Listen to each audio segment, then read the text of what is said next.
Hello hi అండి. ఇప్పుడు rainy సీజన్లో ఎక్కువగా బోడ కాకరకాయలు దొరుకుతాయి కదా. వీటితోటి కర్రీ కాకుండా మీకు ఫ్రైని అయితే చూపించబోతున్నాను. వీటిని అడవి కాకరకాయలు కూడా అంటారు. పల్లెటూళ్ళలో ఎక్కువగా దొరుకుతాయి. ముందుగా కాకరకాయలని ఫ్రెష్గా కడిగి తుడిచిన తర్వాత ఈ విధంగా చక్రాల్లా కట్ చేసుకొని ఫ్యాన్ కింద ఒకరోజు ఆరబెట్టుకోవాలి. నెక్స్ట్ డే మనం నాచుకడలో ఆయిల్ వేసి ఆయిల్ హీట్ అయిన తర్వాత కొన్ని వేసుకుంటూ మాడకుండా బ్రౌన్ కలర్ వచ్చేంత వరకు ఫ్రై చేసుకోవాలి. ఇది పప్పుచారు అన్నంలోకి పెరుగన్నంలోకి చాలా బాగుంటుంది.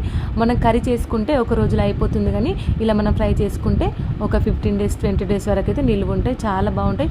ఊరికైనా వట్టిగానే తినేయచ్చు, అంత టేస్ట్గా ఉంటాయి. అన్నీ ఫ్రై అయిపోయిన తర్వాత ఈ ప్లేట్లోకి తీసుకోవాలి.